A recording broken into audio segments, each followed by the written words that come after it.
नमस्कार। आप देख रहे हैं आज तक डिजिटल। मैं हूं गौरव सावंत। आज हम बात कर रहे हैं कारगिल के उस युद्ध की जो 25 साल पहले लद्दाख की उन ऊंचाइयों पर हुआ था जहां पाकिस्तान ने भारत की पीठ में खंजर भोंका था। उस समय के प्रधानमंत्री अटल बिहारी वाजपेयी फरवरी 1999 में दोस्ती की वो बस लेकर पाकिस्तान गए थे, लाहौर गए। उससे उम्मीद यही थी कि दोस्ती की एक नई शुरुआत होगी, एक नया सवेरा होगा। लेकिन उसी समय पाकिस्तानी सेना कारगिल की ऊंचाइयों में घुसपैठ कर रही थी और कारगिल, द्रास, बटालिक लगभग 150 किलोमीटर इलाके में पाकिस्तान ने चोरी से घुसकर अपना गढ़ बनाया, अपने अलग अलग संगढ़ बनाए और उसके बाद भारतीय सेना पर हमला किया। हमारे साथ इस समय है जनरल वेद प्रकाश मलिक, पूर्व थल सेना अध्यक्ष। जनरल मलिक, आपका आज तक पर स्वागत है। जय हिंद एंड धन्यवाद गौरव। जनरल मलिक उस समय थल सेना अध्यक्ष थे। जनरल मलिक की ही अगुवाई में भारतीय सेना ने पाकिस्तान के दांत खट्टे किए थे। लेकिन वो जो वीरता हमारे जवानों ने देखी, और ये मेरा सौभाग्य था कि 25 वर्ष पहले उन कारगिल के उस बैटल क्षेत्र में मैं करीब 2.5 महीने रहा था और मैंने वो ऑपरेशन कवर किया था। जनरल मलिक ने उस पर एक किताब लिखी है, फ्रॉम सरप्राइज टू विक्ट्री। ये मेरा भी सौभाग्य है कि कारगिल की लड़ाई पर मैंने किताब लिखी, डेटलाइन कारगिल, और उस पर हम विस्तार से चर्चा करेंगे क्योंकि इस पीढ़ी को जानने की बहुत आवश्यकता है कि पाकिस्तान ने भारत की पीठ में किस तरह से छुरा भोंका था। जनरल साहब, स्वागत है आपका। आप ही से ये जानना चाहूंगा किस तरह से पाकिस्तान ने भारत की पीठ में छुरा भोंका और कैसे उसे मिशन इम्पॉसिबल कहा गया, वो जो जीत कारगिल में भारतीय सेना को मिली आपकी अगुवाई में। गौरव, मैं इसको तीन चार सेंटेंसेस में कह सकता हूँ। पहली बात तो जैसे आपने बताया खुद कि ये एक बड़ा सरप्राइज था हमारे पॉलिटिकल लीडरशिप के लिए और मिलिट्री लीडरशिप के लिए भी, क्योंकि जब हमारे प्रधानमंत्री उनके प्रधानमंत्री के साथ में लाहौर डिक्लेरेशन पर साइन कर रहे थे तो उस वक्त पाकिस्तान आर्मी ने घुसपैठ शुरू कर दी थी। ज्यादातर तो उनके घुसपैठिए आए थे, मैं कहूँगा अप्रैल और मई के महीने में, पर शुरुआत उनकी हो चुकी थी। और बड़ा चैलेंज ये भी था कि हमको सबने यही इंटेलिजेंस एजेंसी ने बताया कि ये जो घुसपैठिए हैं ये नॉर्मल टेररिस्ट हैं जो जेएनके में पहले भी आते हैं। और ये भी बताया गया कि पाकिस्तान इस समय एक लड़ाई के लिए तैयार नहीं है, उसकी इतनी हिम्मत नहीं है। तीसरा सरप्राइज जो हमको ये भी मिला कि जो घुसपैठिए आ चुके थे उस वक्त, उन्होंने जो हाइट वहां पर बैठ के थे, तो उस वक्त हमको बिल्कुल मालूम नहीं था कि वो कहाँ कहाँ पर आए हुए हैं। तो ये तो सरप्राइज के बारे में बात करता है। चैलेंजेस भी बहुत थे क्योंकि पहाड़ जो हैं वो आपने देखा है खुद कि हाई ऑल्टीट्यूड के ऊपर पहाड़ हैं और वहां पर ऊपर चढ़ना भी बड़ा मुश्किल होता है। तो ट्रेन का जो था एक बहुत बड़ा चैलेंज था। उसके साथ साथ में हमारे पास हथियारों की कमियां थी। उन दिनों में हमारे पास पूरे हथियार भी नहीं थे। तकरीबन 70% या उससे भी कम हमारे पास हथियार, इक्विपमेंट और ड्रेस, यूनिफॉर्म भी उस ऑल्टीट्यूड के लिए बहुत कम थी। और उन दिनों में क्योंकि हमने एक साल पहले न्यूक्लियर वेपन्स टेस्ट किए थे, तो उसकी वजह से पश्चिमी देश खासकर उन्होंने हमारे जी ऊपर सैंक्शन लगा दी थी। तो उसकी वजह जी। से हम कहीं से बाहर से भी खरीद नहीं सकते थे। That was another big challenge that we face at that time. क्योंकि बाकी मुझे मैं याद है उस बोलूंगा। समय आपने कहा था कि we will fight with whatever we have.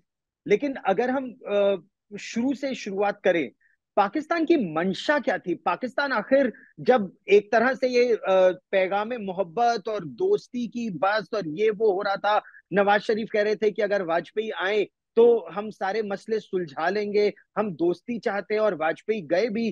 और उसके बाद पाकिस्तान की सेना ने करीब 150 किलोमीटर लंबे इलाके में मशको घाटी से लेकर बटालिक तक इन्फिल्ट्रेशन कर दिया। पाकिस्तान की मंशा थी क्या?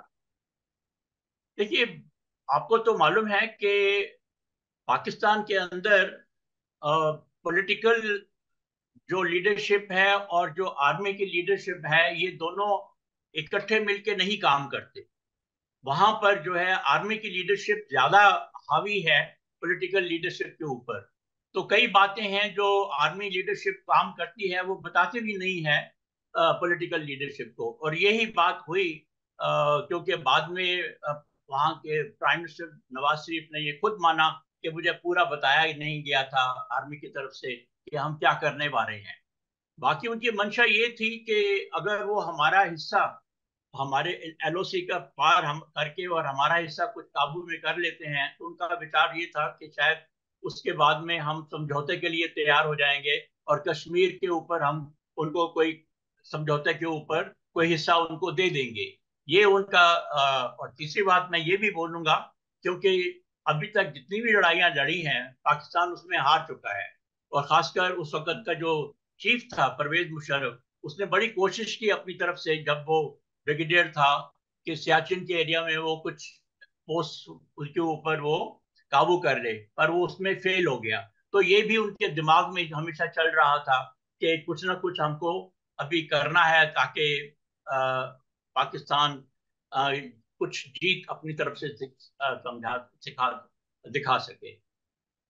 तो पाकिस्तान का एग्जैक्टली प्लान था क्या जो आपको पता चला? उसने उसको किस तरह से इम्प्लीमेंट किया? और आपको कब पता चला एज इंडियन आर्मी कि ये इन्फिल्ट्रेटर्स नहीं है, ये रेगुलर पाकिस्तान आर्मी या नॉर्दर्न लाइट इन्फेंट्री है? देखिए, मैं समझता हूँ कि मई के 3 हफ्ते तक हमको यही शक था कि ये सारे जिहादीज हैं जो परली तरफ से उन्होंने इन्फिल्ट्रेशन किया है। जब जगह जगह के ऊपर फायरिंग हुई और पेट्रोल क्लैशेस हुए, उसमें एक पेट्रोल में सौरभ कालिया की भी, उसके पेट्रोल को उन्होंने कैप्चर कर लिया। तो तभी तक सारी हमको इंफॉर्मेशन यही आती थी कि ये सारे जिहादीज हैं। लेकिन जब मैं खुद वहां पर गया और बाकी लोगों से ब्रीफिंग की और पूछा लोगों से, तो उन्होंने जिस तरीके से मुझे समझाया, तो मुझे शक पड़ा कि ये, क्योंकि जहादीज कभी जमीन के ऊपर कंट्रोल नहीं करते, वो अपनी जी। फायरिंग करते हैं, अपना वो इंसिडेंट के बाद में वहां से भाग जाते हैं। पहली बात तो ये थी कि वो लोग वहां पर कब्जा करके बैठे हुए थे। दूसरा ये भी था कि उनको आर्टिलरी सपोर्ट आ रही थी और कभी कभी उन वहां के पाकिस्तानी आर्मी के हेलीकॉप्टर भी नजर आते थे। तो इसलिए मैंने शुरू से ही ये कहा कि ये जिहादी नहीं लगते हैं, ये सारे पाकिस्तान आर्मी के रेगुलर्स हैं। और वही बात बाद में सच हुई। फिर आपने क्या आदेश दिया या इंडियन आर्मी ने क्या कार्रवाई की? क्योंकि मेरे को याद है अ, हमारे पेट्रोल्स 3 मई से लापता कुछ इनपुट्स आ रहे थे। वो जो शेपर्ड्स ने बताया कि काले लिबास में बटालिक पर लोग देखे गए हैं। फिर कैप्टन सौरभ कालिया का पेट्रोल काकसर में मिसिंग था। कैप्टन अमोल कालिया का पेट्रोल बटालिक में उस पर फायरिंग हुई, वो मिसिंग हुआ। फिर हमारा एम्यूनिशन डंप टारगेट किया गया 9 मई को कारगिल में। उसके बाद किस तरह से ये रियलाइजेशन हुआ और हमने क्या जवाबी कार्रवाई की, सर? जितने भी इंसिडेंट आपने बताए हैं तब तक हमको यही बताया गया था, इंफॉर्मेशन जो इंटेलिजेंस हमारे पास आई, कि ये सारे जिहादी की कार्रवाई है। लेकिन जब मैंने सवाल पूछने शुरू किए, तो मैं समझता हूँ कि मई के तीसरे हफ्ते के बाद में मुझे शक पड़ा और हमने बताया लोगों को कि आप फिक्र नहीं करो, आप पूरी तरह से अपनी तरफ से कार्रवाई करो। और फिर 24 मई को मैंने as chairman chief of staff committee की तरफ से कैबिनेट कमेटी ऑफ सिक्योरिटी को पूरी ब्रीफिंग दी। और उस ब्रीफिंग के अंदर मैंने उनको बताया कि ये लोग जिहादी नहीं हैं, हमारी समझ में ये लोग पाकिस्तान आर्मी के लोग हैं और हमें उसके ऊपर वैसे ही कार्रवाई करनी चाहिए जैसे हम नॉर्मल कन्वेंशनल वॉर में करते हैं। और उनसे मैंने इजाजत ली कि हम तीनों सेनाएं, आर्मी, नेवी और एयरफोर्स, मिलके अपनी मिलिट्री स्ट्रेटेजी बनाएंगे और उसके मुताबिक हम लड़ाई लड़ेंगे आगे, ताकि पाकिस्तान को समझ आ जाए कि हम उसके ऊपर सिर्फ ना सिर्फ कारगिल कारगिल, बट बाकी जगह के ऊपर भी हम लड़ाई के लिए तैयार हैं। और वो इजाजत ठीक। मुझे, हम लोगों को मिल गई कैबिनेट से।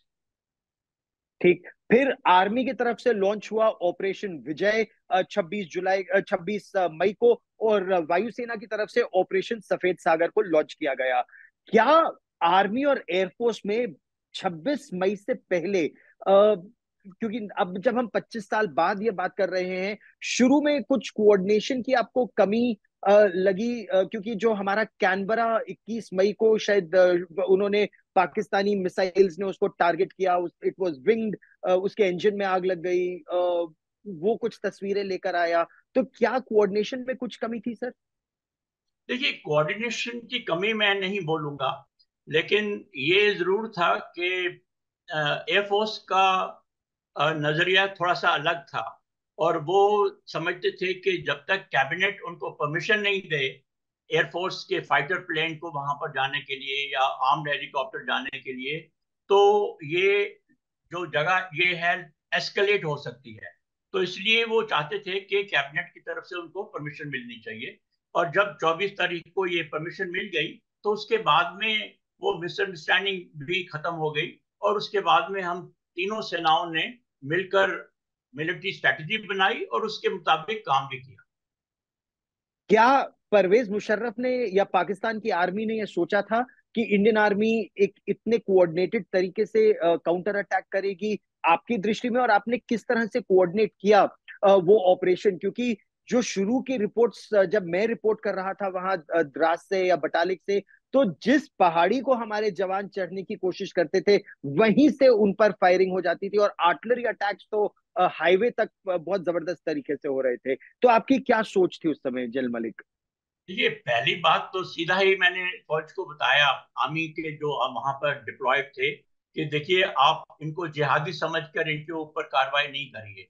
क्योंकि आपको मालूम है कि हमारे रूल्स ऑफ एंगेजमेंट जो हैं वो जिहादी के लिए अलग होते हैं और रेगुलर आर्मी के लिए अलग होते हैं।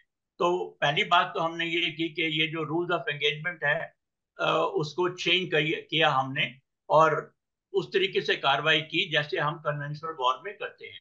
पहली बात तो ये थी।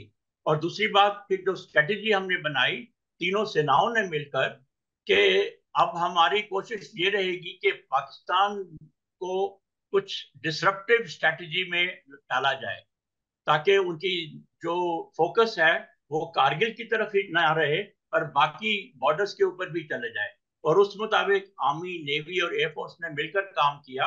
और आर्मी और एयरफोर्स ने तो खासकर पहाड़ी कारगिल के इलाके में इकट्ठा किया, लेकिन नौसेना ने भी अपना काम किया और अपना एक फ्लीट जो है बे ऑफ बंगाल से लेकर वो अरेबियन सी की तरफ चले गए। हमको ये कार्रवाई करने के लिए तो इजाजत मिल गई थी, लेकिन एक हमारे ऊपर शर्त लगा दी थी। एक मैं बोलूंगा टर्म ऑफ रेफरेंस लगा दिया था कैबिनेट ने, कि आप और एयरफोर्स जो है वो लाइन ऑफ कंट्रोल को या इंटरनेशनल बॉर्डर को क्रॉस नहीं करेंगे। तो जो भी कार्रवाई हमको करनी थी, हमको ये कार्रवाई अपनी लाइन ऑफ कंट्रोल के तक ही करनी पड़ी पहले पहले। पर बाद में आप। मैं आपको ये भी बता दूं जी। कि बाद में मैंने ये बात डिस्कस की थी प्राइम मिनिस्टर के साथ में। तो उन्होंने हमको ये बात समझा दी थी कि अगर जरूरत पड़ेगी तो हम उनसे बात करके फिर बात भी जा सकते हैं। एक किस्सा मैं आपको सुना देता हूँ कि जी। जब ये मैंने प्रधानमंत्री से बात की, तो उनको बोला कि सर आप पब्लिक में मत बोलिए कि हमारी फौज जो है वो लाइन ऑफ कंट्रोल को नहीं क्रॉस करेगी। और जब उन्होंने पूछा क्यों, क्या बात है, तो मैंने कहा कि अगर हमारे से कारगिल में पूरी कार्रवाई हमारी सक्सेसफुल नहीं रही, तो मेरे पास और कोई चारा नहीं है सिवाय इसके कि लाइन ऑफ कंट्रोल या इंटरनेशनल बॉर्डर हम कहीं और उसको क्रॉस करें। और अगर मैं ऐसी इजाजत के लिए आपके पास आऊंगा तो आप क्या कहेंगे। तो ये बात उनको बहुत समझ में आ गई। और उसी दिन शाम को उन्होंने अपने national security adviser Brijesh Mishra ji को ब्रजेश मिश्रा। हाँ, उनको एक टीवी चैनल पे भेजा। और टीवी चैनल के ऊपर ब्रजेश मिश्रा जी ने बोला कि लाइन ऑफ कंट्रोल ना क्रॉस क्रॉस करने की शर्त आज तक तो है, लेकिन कल क्या होगा उसके बारे में हमको मालूम नहीं। Interesting sir. एक हाइंडसाइट में अब, क्योंकि उस बात को 25 साल बीत चुके हैं, क्या इस तरह की का अंकुश अपने ही ऊपर लगाना, या इस तरह की, एक तरह से कहे, जो हम ही लोग, भारतीय लोग ही अपने ऊपर बंदिशें लगा देते हैं, क्या ये हमारी सेना के और हमारे देश के हित में है, या हमें इस मेंटालिटी से निकलने की आवश्यकता है? साम दाम दंड भेद, दुश्मन को हराने के लिए जो करना पड़े वो करना चाहिए। क्योंकि मैं थोड़ा अगर आपको इतिहास भी ले चलूं, या अपना महाभारत में भी अगर देखिए, तो अर्जुन ने अपने ही ऊपर वो प्रतिज्ञा लगा ली थी कि मैं शाम तक जयद्रथ का वध करूंगा, वरना मैं अग्नि में समा जाऊंगा। भीम ने प्रतिज्ञा कर दी कि मैं दुर्योधन की जंघा तोड़ूंगा, वो युद्ध के नियम का उल्लंघन है। तो भारतीय लोग अपने ही ऊपर ही अंकुश क्यों लगा लेते हैं कि हम एलओसी पार नहीं करेंगे? क्यों नहीं करें? अगर दुश्मन को मारने के लिए करना है तो करो। देखिए, मैं आपकी बात से बिल्कुल सहमत हूँ गौरव। और मिलिट्री भी जो है हमारी, वो उसी तरीके से सोच के काम करती है। क्योंकि मेरा विचार ये है कि ऑफेंस और डिफेंस दोनों लड़ाई के हिस्से हैं। और सिर्फ डिफेंस के ऊपर जाना वो सही बात नहीं है। हमारे में ऑफेंसिव स्पिरिट होनी चाहिए, और बॉर्डर क्रॉस करना या कोई ऐसी शर्त जो है वो नहीं लगनी चाहिए। लेकिन ये जो बात है ये पॉलिटिकल दायरे में आती है। तो पहली बात तो ये बोलूंगा कि मिलिट्री और पॉलिटिकल लीडरशिप की आपस में मिलकर बातचीत करना डिटेल में वो बहुत जरूरी है। और चाहे वो आहिस्ता आहिस्ता शुरू हुई, लेकिन कारगिल वॉर में बाद में बहुत अच्छी बनी। पहले पहले तो वो जी थोड़ा आहिस्ता आहिस्ता हुई, और बाद में हुई। दूसरी बात, मैं अभी ये देख रहा हूँ कि पिछले कई सालों से थोड़ी सी जो है ये स्ट्रैटेजी, पॉलिटिकल स्ट्रैटेजी बदल भी गई है। क्योंकि अभी आपको तो मालूम होगा कि पहले हम म्यांमार में पहली तरफ गए, टेररिस्ट जी के कैंप को रेड किया। फिर उसके बाद में हमने सर्जिकल स्ट्राइक की उरी के सेक्टर में, बाकी सेक्टर में भी। फिर उसके बाद में हमारे हवाई जहाज जो है, हमारे एयरफोर्स वाले, वो बालाकोट भी गए। और अभी जी 2020 के बाद में भी जैसे हमने एलएसी की तरफ वहां पर जाकर अपने कैलाश रेंज के ऊपर काबू पा लिया। वो भी एक चाइनीज के लिए बड़ा सरप्राइज था। तो कुछ जी हद तक हमारी प्रोएक्टिव स्ट्रेटेजी जो है वो अभी शुरू हो गई है। लेकिन पहले ये जो शर्तें थी, और वो हमारे लिए काफी तकलीफ की थी। और मैं समझता हूँ कि military wise it was not the correct thing to do. But now things are improving, and I hope they will continue to improve, because for any war both जी offense and defense must be considered, and the strategy has to be made jointly, with adequate discussion between the military leadership and the political leadership. बिल्कुल sir, बिल्कुल। अच्छा, कारगिल के मैदान पर एक बार फिर आते हैं। कारगिल के युद्ध के मैदान में, हालांकि था वो पहाड़ी इलाका, मतलब 14,000 से 18,000 फीट की ऊंचाई, मशको घाटी, द्रास, काकसर, कारगिल, बटालिक।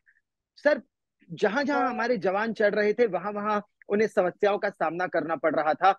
आपने रणनीति कैसे बदली? किस तरह से तोपखाने को वहां पर लाया गया? क्या अटैक हेलीकॉप्टर्स लाने की भी रणनीति थी? क्योंकि 28 मई को जो मी 17 हेलीकॉप्टर हमारा शूट डाउन हुआ था तोलोलिंग के ऊपर, या फिर स्क्वाड लीडर हुजा का जो मिग 21 शूट डाउन हुआ था और उनको पाकिस्तानियों ने गोली मार दी थी, या नचिकेता का जो मिग 27 फ्लाइट लेफ्टिनेंट नचिकेता का फ्लेम आउट हुआ था, उनको पीओडब्ल्यू बना लिया था। आपने अपनी रणनीति कैसे बदली?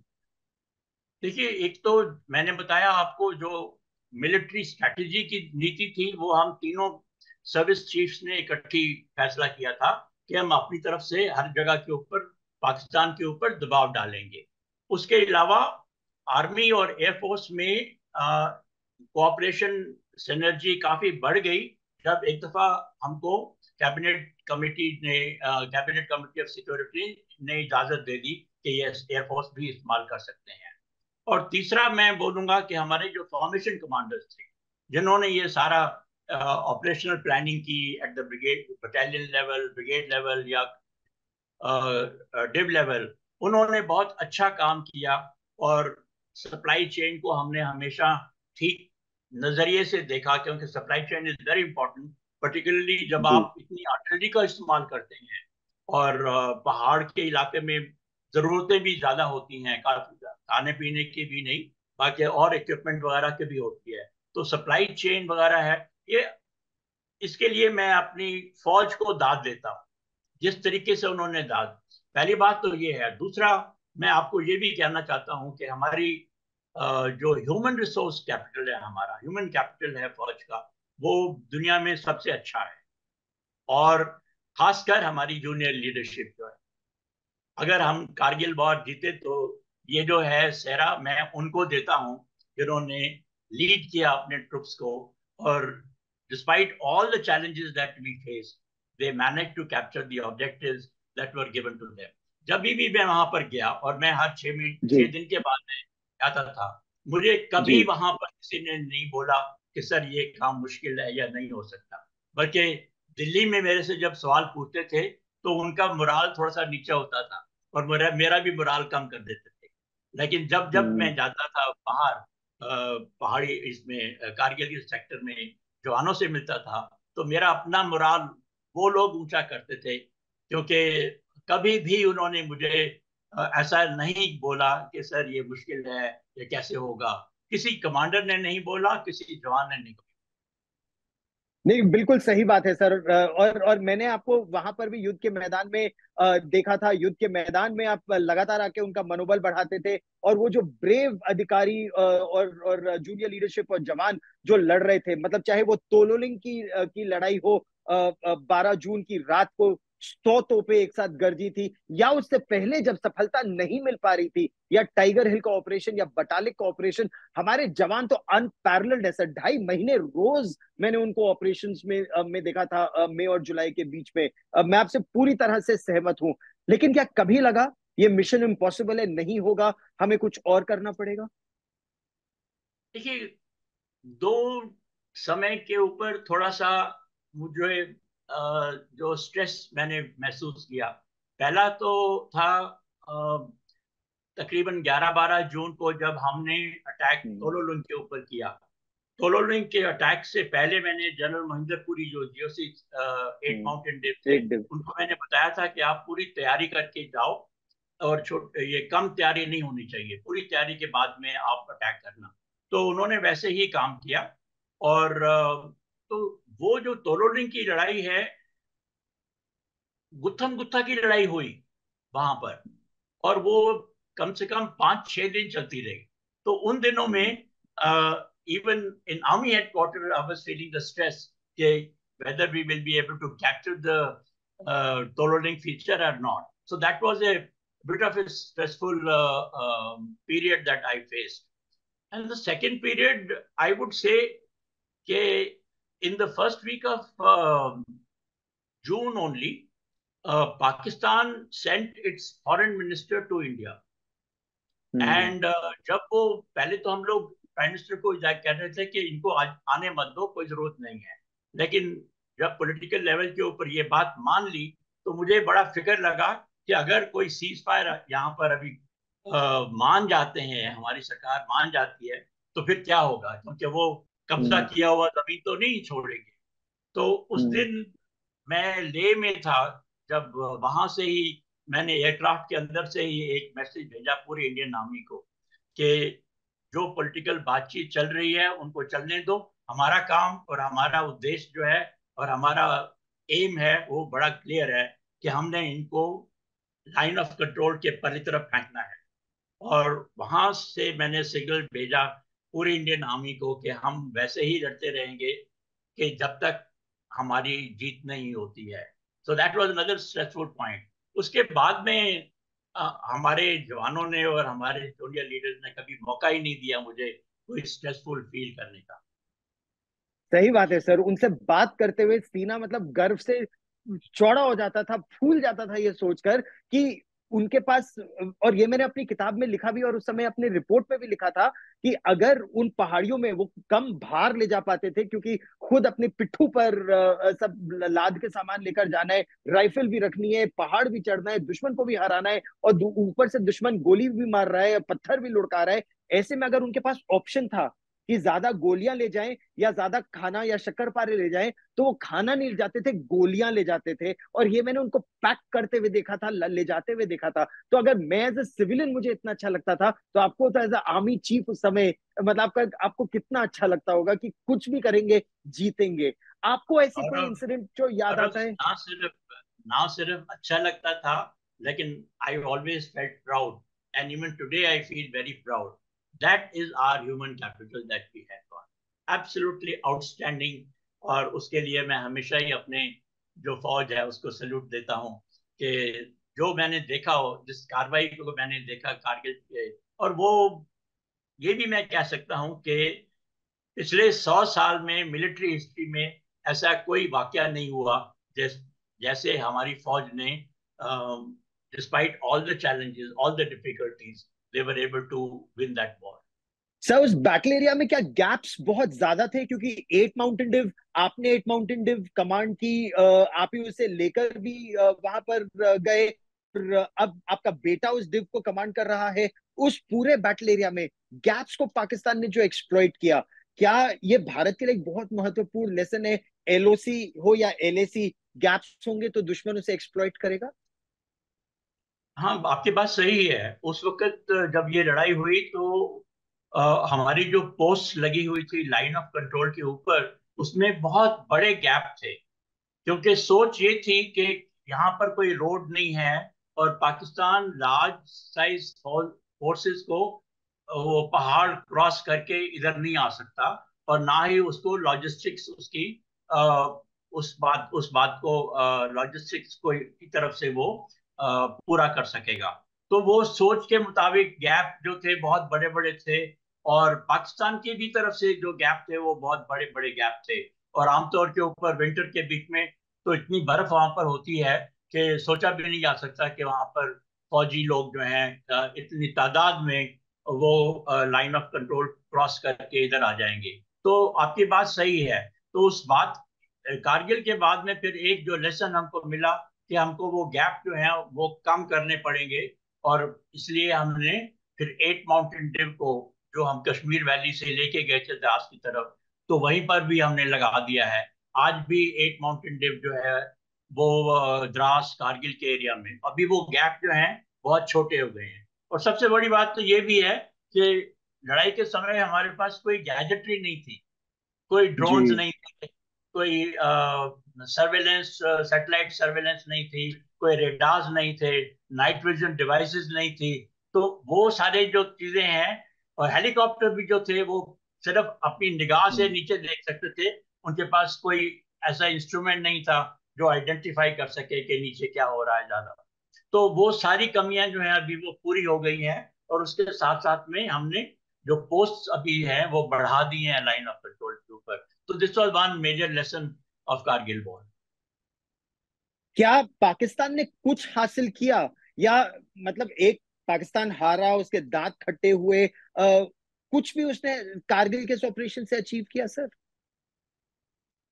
आई थिंक एक जो कमाई की उन्होंने, कि वो शर्मिंदगी की मैं कह सकता हूँ कि पूरी दुनिया में एक उनको शर्मिंदा होना पड़ा अपनी कार्रवाई से, कि जिस तरीके से उन्होंने झूठ बोला, अपनी पब्लिक से उनको नहीं बताया। उन्होंने बोला कि फौज नहीं काम कर रही, ये सिर्फ जहादी लोग काम कर रहे हैं।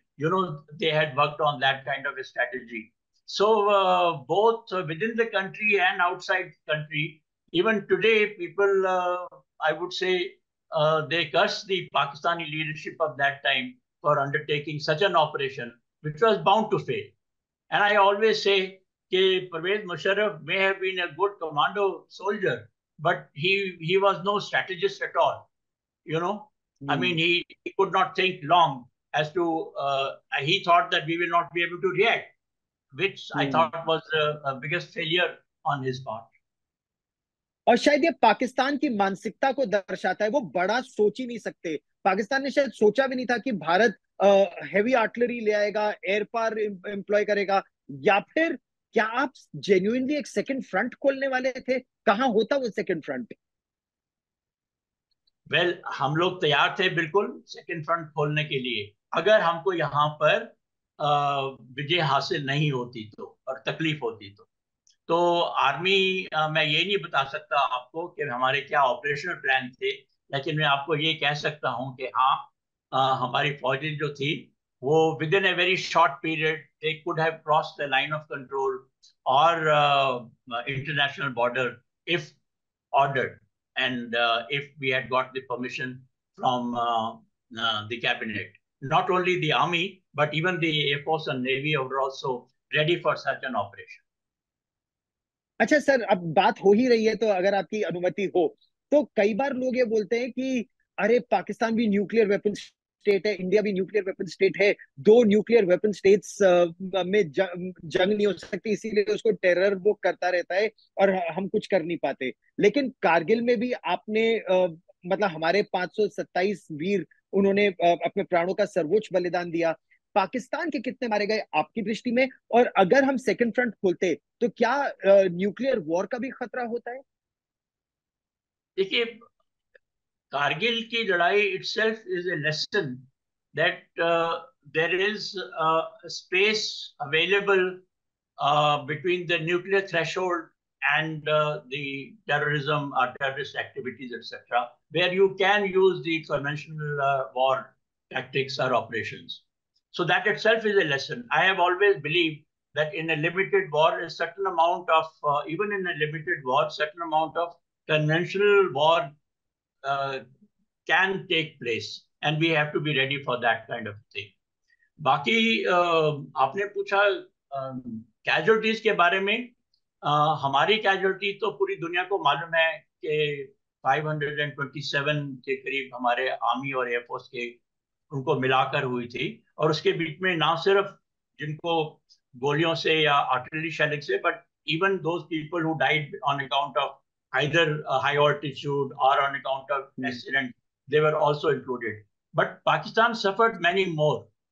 एंड जो उनके प्राइम मिनिस्टर हैं पहले वाले भी, I know Benazir Bhutto as well as Nawaz Sharif, दोनों ने जो है जो फिगर बताई हैं वो बहुत ज्यादा है। उनकी आर्मी ने तो फिगर अभी तक नहीं बताई, पर हमारा अंदाजा, मेरा अंदाजा ये है कि anything between 700 to 1000 casualties they suffered, and they suffered more because of our artillery shelling, because the artillery was not only taking on targets our side of the line of control, which we wanted to recapture, but also on other side, across the line of control.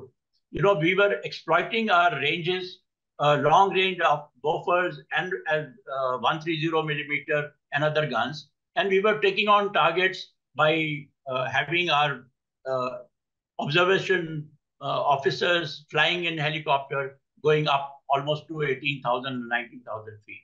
So that is why they suffered more casualties. क्या पाकिस्तान इस तरह की मूर्खता दोबारा कर सकता है?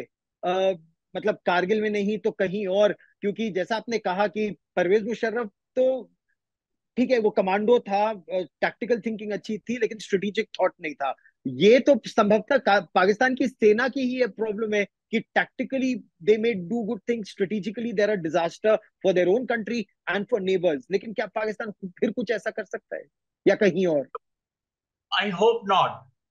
Firstly, जैसे मैंने आपको पहले बताया कि अभी हमने जो ये बॉर्डर है वो काफी उसमें we have strengthen that border, both in terms of manpower as well as in terms of equipment, surveillance equipment and other guns and other paraphernalia that is used in the war. So that is one.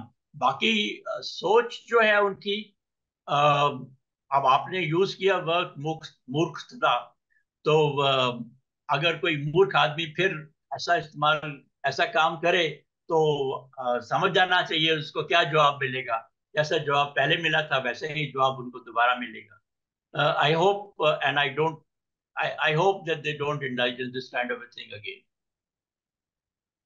Absolutely sir, आप मेरे साथ जुड़े बहुत बहुत धन्यवाद। लेकिन चलते चलते एक बात और, कारगिल से लेकर 2024 अब हम आ चुके हैं। क्या सबसे बड़ी सीख एक तरह से ये भी थी कि 1999 में अगर एयर पार को एस्केलेशन समझा जाता था, तो बालाकोट में एयर पार गो टू चॉइस था भारत सरकार का या भारत का। ये दिखाता है कि हम बदल रहे हैं, हम अग्रेसिव हैं, और अब पाकिस्तान जैसा आतंकी देश अगर कुछ मूर्खता इस तरह की करता है तो मुंह तोड़ जवाब देने के लिए हमको फिर से उस तरह से सोचना नहीं पड़ेगा। हम ऑलरेडी अब आगे की सोचते हैं। क्या आपका ये मानना है?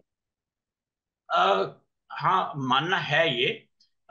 इसलिए हम लोग आजकल यूनिफाइड कमांड के बारे में बात करते हैं, थिएटर कमांड के बारे में बात करते हैं, and we have brought in CDS. So first thing is के ऐसे ऑर्गेनाइजेशनल चेंजेस के बाद में अब आर्मी, नेवी, एयरफोर्स हैं, और भी उनमें साइनर्जी आएगी। और जिस चीज का, जिस एयर का, एयर पावर का या आर्मी का या जो भी है, तो इकट्ठे मिलकर करेंगे। जो जो चीज हमको पहले चाहिए उसका इस्तेमाल पहले होगा। जैसे आपने देखा सर्जिकल स्ट्राइक में आर्मी ने इस्तेमाल किया, और बालाकोट जब स्ट्राइक की तो एयरफोर्स वालों ने अपना काम किया। But this is a part of synergy which has now already come about after Kargil war. The other thing is that political thinking has also changed. कि पॉलिटिकल थिंकिंग भी जो है पिछले 10 साल में हम लोग देख रहे हैं कि it is now more proactive, and the forces which are deployed on the border, including the army, they are expected to take proactive action without even waiting for an order from the political authority.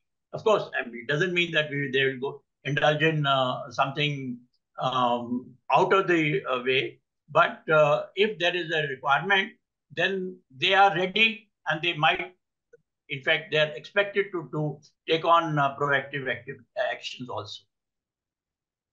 General Malik, former chief of army staff who led the Indian army to victory in Kargil, आप आज तक पर इस विशेष चर्चा में हमारे साथ जुड़े, बहुत बहुत धन्यवाद। और उम्मीद यही कि इसी तरह भावी पीढ़ियों को आप बताते रहेंगे कि कहाँ कहाँ गलतियां थी, क्या क्या सीखा, आगे किस तरह से हम और अपने देश को सुदृढ़ और करते रहेंगे। आप आज तक पर मेरे साथ जुड़े, बहुत बहुत धन्यवाद। धन्यवाद गौरव। जय हिंद। जय हिंद सर।